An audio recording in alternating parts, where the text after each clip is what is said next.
Hello friends, welcome to our session. आज हम start कर रहे हैं एनसीईआरटी पॉलिटी क्लास 7th का चैप्टर 4, लड़के और लड़कियों के रूप में बड़ा होना। लेकिन इस चैप्टर को शुरू करने से पहले हम महिला अधिकार के बारे में बात करेंगे और जानेंगे संविधान और कानून में महिलाओं के लिए क्या क्या प्रावधान है। 15(1) लिंग के आधार पर भेदभाव निषेध की बात करता है। 15(3) महिलाओं के लिए विशेष उपबंध की बात करता है, यानी कि सकारात्मक भेदभाव किया जा सकता है। 16(2) रोजगार पाने के लिए लिंग के आधार पर भेदभाव निषेध की बात करता है। 21 सभी को गरिमामयी जीवन जीने का अधिकार है। 23(1) मानव की अवैध तस्करी और बलात्श्रम निषेध की बात करता है। 39(a) जीविका के पर्याप्त साधन के लिए राज्य महिला और पुरुषों के लिए समान अधिकार सुनिश्चित करेगा। 39(d) महिला और पुरुषों के लिए समान कार्य के लिए समान वेतन की बात करता है। 39(e) राज्य यह सुनिश्चित करे कि महिला श्रमिकों की क्षमता व स्वास्थ्य को हानि न पहुंचे और उन्हें उनकी क्षमता के गैर अनुकूल उपव्यवसायों में प्रवेश के लिए आर्थिक आवश्यकता के लिए बाध्य न किया जाए। 42 कार्य की मानवीय दशा और न्याय को सुनिश्चित करने और मातृत्व अवकाश के लिए प्रावधान करेगा। 51(a) का ई भारतीय नागरिक का कर्तव्य होगा कि महिलाओं की गरिमा को चोट पहुंचाने वाले व्यवहारों की निंदा करे।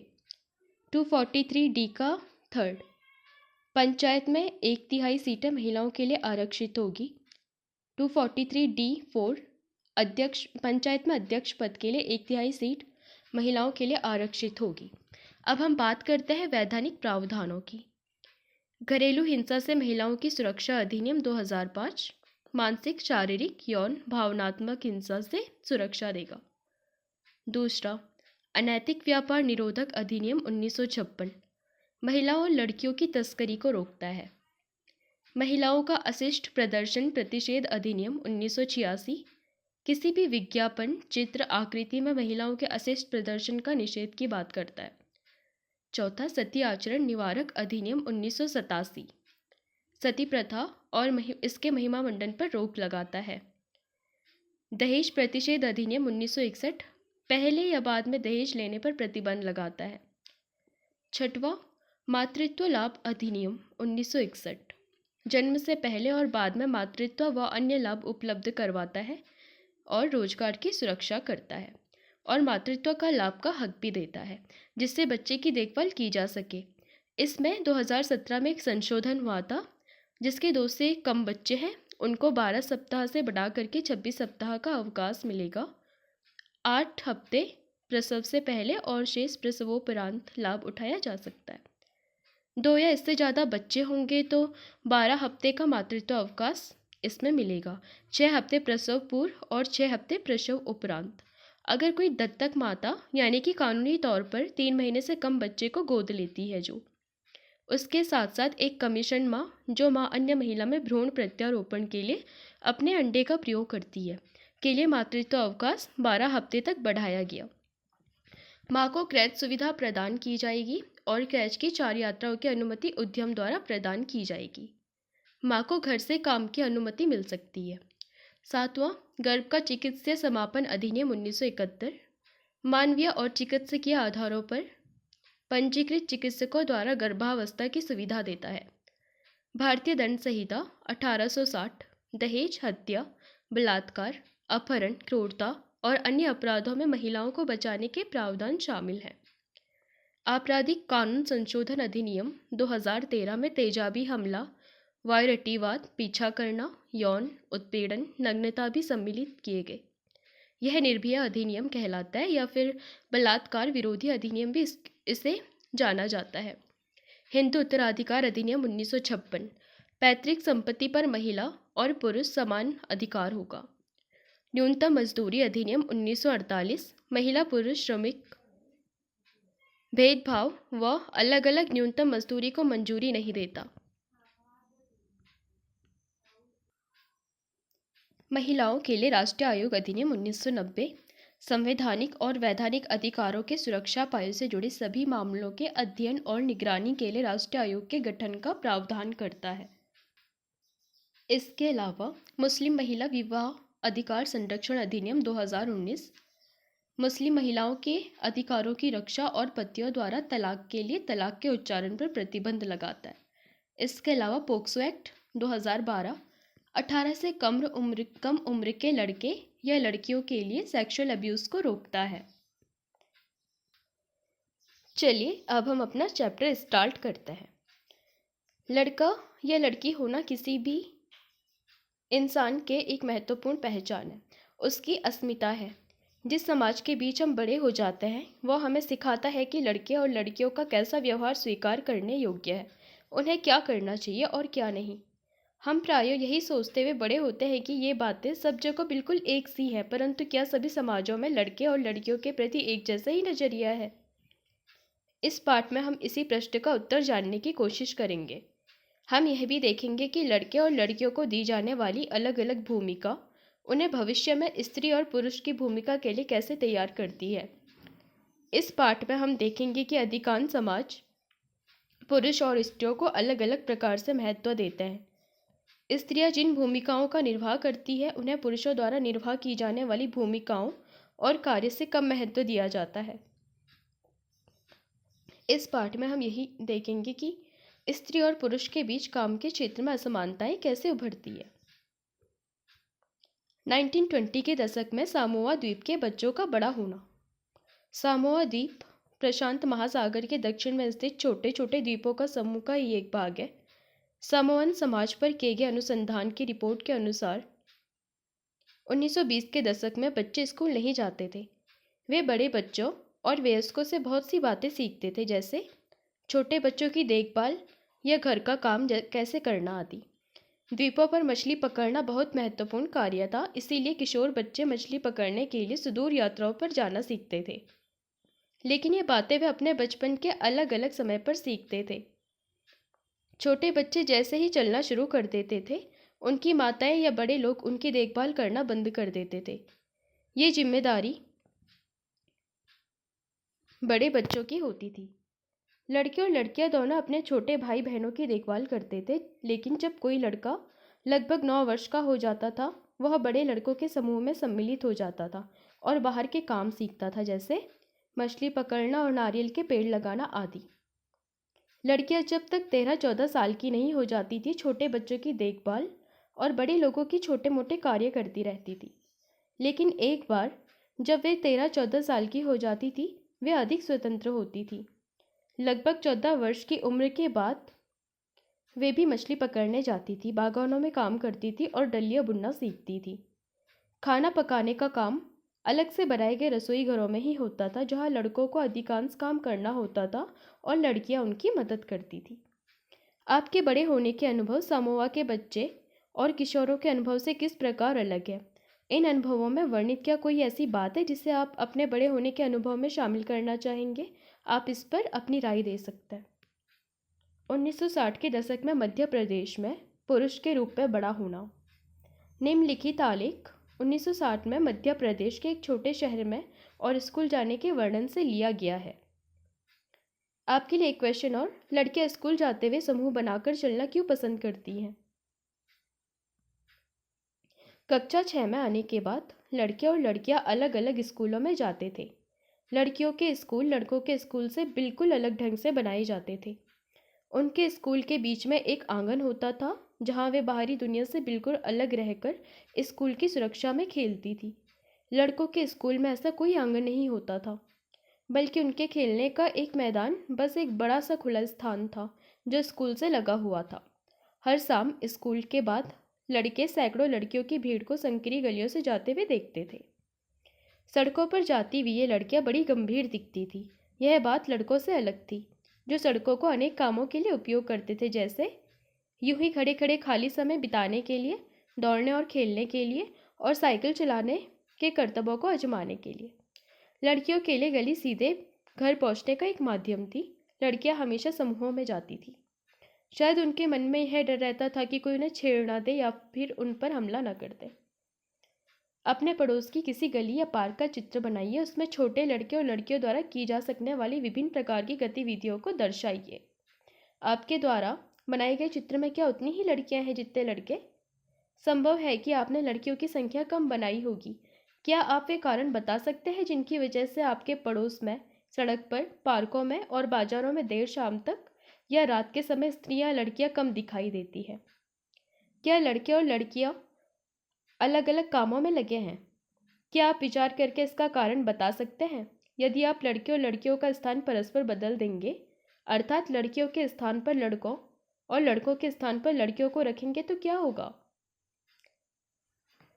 ऊपर के उदाहरणों को पढ़ने के बाद हमें लगता है कि बड़े होने के भी कई तरीके हैं। हम प्रायः सोचते हैं कि बच्चे एक ही तरीके से बड़े होते हैं। ऐसा इसलिए है क्योंकि हम अपने अनुभवों से ही सबसे ज़्यादा परिचित होते हैं। यदि हम अपने परिवार के बुजुर्गों से बात करें तो पाएंगे कि उनका बचपन शायद हमारे बचपन से बहुत अलग था। जैसे हम देखते हैं, पहले के बुजुर्ग जब वो बच्चे रहे होंगे तो उनके जीवन में कई प्रकार की चीज़ें थी। वो अपने पेरेंट्स का हाथ बटाते होंगे, घास, लकड़ी, चारा और कई प्रकार के खेल खेलते होंगे। लेकिन अगर हम आज के बचपन की बात करें तो सब मोबाइल फ़ोन, वीडियो गेम्स तक ही घुसे हुए। हम यह भी अनुभव करते हैं कि समाज लड़के और लड़कियों में स्पष्ट अंतर करता है। यह बहुत कम आयु से ही शुरू हो जाता है। उदाहरण के लिए उन्हें खेलने के लिए भिन्न खिलौने दिए जाते हैं, जैसे लड़कियों को खिलौने और लड़कों को कार। लड़कों को प्रायः खेलने के लिए कारें दी जाती है और लड़कियों को गुड़िया। दोनों ही खिलौने खेलने में बड़े आनंददायक हो सकते हैं, फिर लड़कियों को गुड़िया और लड़कों को कारें ही क्यों दी जाती है? खिलौने बच्चों को यह बताने का माध्यम बन जाते हैं कि जब वे बड़े होकर स्त्री और पुरुष बनेंगे तो उनका भविष्य अलग अलग होगा। अगर हम विचार करें तो यह अंतर प्रायः प्रतिदिन की छोटी छोटी बातों में बनाकर रखा जाता है। लड़कियों को कैसे कपड़े पहनने चाहिए, लड़के पार्क में कौन कौन से खेल खेलें, लड़कियों को धीमी आवाज़ में बात करनी चाहिए और लड़कों को रौब से या फिर लड़कों को रोना नहीं चाहिए और लड़कियां रोती हैं। इस टाइप की कई प्रकार की धारणाएं पहले से ही बनी हुई है। ये सब बच्चों को बताने के तरीके हैं कि जब वे बड़े होकर स्त्री और पुरुष बनेंगे तो उनकी विशिष्ट भूमिकाएं होंगी। बाद के जीवन में इसका प्रभाव हमारे अध्ययन के विषयों या व्यवसाय के चुनाव पर भी पड़ता है। अधिकांश समाजों में, जिनमें हमारा समाज भी सम्मिलित है, पुरुषों और स्त्रियों की भूमिकाओं को उनके काम के महत्व को समान नहीं समझा जाता। जैसे कई बार आप देखते होंगे कि स्त्रियों को थोपी जाती है नर्सिंग की जॉब एंड टीचिंग की जॉब, और लड़कों को कोई सी भी जॉब कर सकता है। पुरुषों और स्त्रियों की हैसियत एक जैसी नहीं होती। आओ देखें कि पुरुषों और स्त्रियों के द्वारा किए जाने वाले कामों में यह समानता कैसे है। घरेलू काम का मूल्य। हरमीत के परिवार को नहीं लगता था कि जसप्रीत घर का जो काम करती थी वह वास्तव में काम था। उनके परिवार में ऐसी भावना का होना कोई निराली बात नहीं थी। सारी दुनिया में घर के काम की मुख्य जिम्मेदारी स्त्रियों की ही होती है, जैसे देखभाल संबंधी कार्य, परिवार का ध्यान रखना, विशेषकर बच्चे, बुजुर्ग और बीमारों का। फिर भी जैसा हमने देखा, घर के अंदर किए जाने वाले कार्यों को महत्वपूर्ण नहीं समझा जाता। जैसे आप अपने घर पे भी देखते होंगे, अगर कोई हाउस वाइफ है या फिर किसी की मम्मी हाउस वाइफ है तो उनसे अक्सर यही प्रश्न पूछा जाता है कि आखिर आपने दिन भर किया क्या। मान लिया जाता है कि वे तो स्त्रियों के स्वाभाविक कार्य हैं, इसीलिए उनके लिए पैसा देने की कोई ज़रूरत नहीं है। समाज इन कार्यों को अधिक महत्व नहीं देता। घर पर कार्य करने वालों का जीवन। उपयुक्त कहानी में केवल हरमीत की माँ ही घर का काम नहीं करती थी, काफ़ी सारा काम मंगला करती थी जो उनके घरेलू काम में मदद के लिए लगाई गई थी। बहुत से घरों में, विशेषकर शहरों और नगरों में, लोगों को घरेलू काम के लिए लगा लिया जाता है। वे बहुत काम करते हैं, जैसे झाड़ू लगाना, सफाई करना, कपड़े और बर्तन धोना, खाना पकाना, छोटे बच्चों और बुजुर्गों की देखभाल करना आदि। घर पर काम करने वाली अधिकांशतः स्त्रियां होती हैं। कभी कभी इन कार्यों को करने के लिए छोटे लड़के या लड़कियों को भी काम पर रख लिया जाता है। घरेलू काम का अधिक महत्व नहीं है, इसीलिए इन्हें मजदूरी भी कम दी जाती है। घरेलू काम करने वालों का दिन सुबह 5 बजे से शुरू होकर देर रात 12 बजे तक भी चलता है। जी तोड़ मेहनत करने के बावजूद प्रायः उन्हें नौकरी पर रखने वाले उनसे सम्मानजनक व्यवहार तक नहीं करते। दिल्ली में घरेलू काम करने वाली एक स्त्री मेलानी अपने अनुभव के बारे में बताती है, लेकिन इससे पहले कुछ आपके लिए एनालिसिस वर्क। क्या हरमीत और सोनाली का यह कहना सही था कि हरमीत की माँ काम नहीं करती? आप क्या सोचते हैं कि अगर आपकी माँ या वे लोग जो घर के काम में लगे हैं एक दिन के लिए हड़ताल पर चले जाए तो क्या होगा? आप ऐसा क्यों सोचते हैं कि सामान्यतः पुरुष या लड़के घर का काम नहीं करते? आपके विचार में क्या उन्हें घर का काम करना चाहिए? मेरी पहली नौकरी एक अमीर परिवार में लगी थी जो 3 मंजिले भवन में रहता था। मैम साहब अजीब महिला थी जो हर काम करवाने के लिए चिल्लाती रहती थी। मेरा काम रसोई का था। दूसरी 2 लड़कियां सफाई का काम करती थी। हमारा दिन सुबह 5 बजे शुरू होता। नाश्ते में हमें एक प्याला चाय और 2 रूखी रोटियां मिलती थी। हमें तीसरी रोटी कभी नहीं मिलती। शाम के समय जब मैं खाना पकाती थी दोनों लड़कियां मुझसे एक और रोटी मांगती रहती थी। मैं चुपके से उन्हें एक रोटी दे देती थी और खुद भी एक रोटी ले लेती थी। हमें दिन भर काम करने के बाद बड़ी भूख लगती थी। हम घर में चप्पल नहीं पहन सकते थे। ठंड के मौसम में हमारे पैर सूज जाते थे। मैं मैम साहब से डरती थी परंतु मुझे गुस्सा भी आता और अपमानित भी महसूस करती। क्या हम दिन भर काम नहीं करते थे? क्या हम कुछ सम्मानजनक व्यवहार के योग्य नहीं थे? अक्सर आप लोग भी देखते होंगे कि जो लोग आपके घरों में काम करने आते हैं कुछ लोग तो उनके साथ बहुत ज़्यादा सम्मानजनक व्यवहार करते हैं लेकिन कई जगहों पर उनके साथ बहुत ज़्यादा बदतमीजी से व्यवहार किया जाता है। वास्तव में जिसे हम घरेलू काम कहते हैं उसमें अनेक कार्य सम्मिलित रहते हैं। इनमें से कुछ कामों में बहुत शारीरिक श्रम लगता है। ग्रामीण और शहरी क्षेत्रों में औरतों और लड़कियों को दूर दूर से पानी लाना पड़ता है। ग्रामीण क्षेत्रों में स्त्रियों और लड़कियों को जलाऊ लकड़ी के लिए भारी गट्ठर सिर पर ढोने पड़ते हैं। कपड़े धोने, सफाई करने, झाड़ू लगाने और वजन उठाने के कामों में झुकने, उठाने और सामान लेकर चलने की ज़रूरत होती है। बहुत से काम जैसे खाना बनाने आदि में लंबे समय तक गर्म चूल्हे के सामने खड़ा रहना पड़ता है। स्त्रियां जो काम करती है वह भारी और थकाने वाला शारीरिक काम होता है, जबकि हम आमतौर पर सोचते हैं कि पुरुष ही ऐसा काम कर सकते हैं। घरेलू और देखभाल के कामों का एक अन्य पहलू जिसे हम महत्व नहीं देते वह है इन कामों में लगने वाला लंबा समय। वास्तव में यदि हम स्त्रियों द्वारा किए जाने वाले घर के और बाहर के कामों को जोड़ें तो हमें पता चलेगा कि कुल मिलाकर स्त्रियां पुरुषों से अधिक काम करती हैं। आपके लिए एक एनालिसिस वर तालिका हम इसके बाद देखेंगे। हरियाणा और तमिलनाडु राज्यों में स्त्रियां प्रति सप्ताह कुल कितने घंटे काम करती हैं? इस संबंध में स्त्रियों और पुरुषों में कितना फर्क दिखाई देता है? तो चलिए एक नज़र हम इस तालिका पर भी डालते हैं। यहाँ पर 2 राज्य दिए गए, हरियाणा और तमिलनाडु। स्त्रियों के वेतन सहित कार्य के घंटे प्रति सप्ताह के वे में हरियाणा में 23 और तमिलनाडु में 19। स्त्रियों के अवैतनिक घरेलू काम के घंटे प्रति सप्ताह हरियाणा में 30 और तमिलनाडु में 35। स्त्रियों के कुल काम के घंटे ये नहीं पता। पुरुषों के वेतन सहित कार्य के घंटे प्रति सप्ताह हरियाणा में 38 और तमिलनाडु में 40। पुरुषों के अवैतनिक घरेलू काम के घंटे प्रति सप्ताह हरियाणा में 2, तमिलनाडु में 4। पुरुषों के कुल काम के घंटे ये भी इसमें क्वेश्चन मार्क। महिलाओं का काम और समानता। जैसे कि हमने देखा, महिलाओं के घरेलू और देखभाल के कामों को कम महत्व देना एक व्यक्ति या परिवार का मामला नहीं है। यह स्त्रियों को पुरुषों के बीच असमानता की एक बड़ी सामाजिक व्यवस्था का ही भाग है। इसीलिए इसके समाधान के लिए जो कार्य किए जाने हैं वे केवल व्यक्तिगत या पारिवारिक स्तर पर नहीं वरन शासकीय स्तर पर भी होने चाहिए। हम जानते हैं कि समानता हमारे संविधान का महत्वपूर्ण सिद्धांत है। संविधान कहता है कि स्त्री या पुरुष होने के आधार पर भेदभाव नहीं किया जा सकता, आर्टिकल 15 के तहत। परंतु वास्तविकता में लिंग भेद किया जाता है। सरकार इसके कारणों को समझने के लिए और इस स्थिति का सकारात्मक निदान ढूंढने के लिए वचनबद्ध है। जैसे सरकार जानती है कि बच्चों की देखभाल और घर के काम का बोझ महिलाओं और लड़कियों पर पड़ता है। इसीलिए सरकार ने कई प्रकार के प्रयास भी किए, जैसे मातृत्व अवकाश योजना और एक्ट। स्वाभाविक रूप से इसका असर लड़कियों के स्कूल जाने पर भी पड़ता है या काम पर जाने पर भी पड़ता है। स्वाभाविक रूप से जब अगर किसी के स्कूल जाने पर प्रभाव पड़ेगा तो इससे ही निश्चित होता है कि क्या महिलाएं घर के बाहर के काम कर पाएंगी और यदि करेंगी तो किस प्रकार का काम या कार्य क्षेत्र चुनेंगी। कई बार इसकी वजह से जो महिला श्रम बल है उसमें भी गिरावट देखने को मिलती है। पूरे देश के कई गांवों में शासन ने आंगनवाड़ियों और बालवाड़ियां खोली हैं। शासन ने कानून बनाया है जिसके तहत यदि किसी संस्था में महिला कर्मचारियों की संख्या 30 से अधिक है तो उसे वैधानिक रूप से बालवाड़ी यानी कि क्रैश की सुविधा देनी होगी। बालवाड़ी की व्यवस्था होने से बहुत सी महिलाओं को घर से बाहर जाकर काम करने में सुविधा होगी। इससे बहुत सी लड़कियों का स्कूल जाना भी संभव हो सकेगा।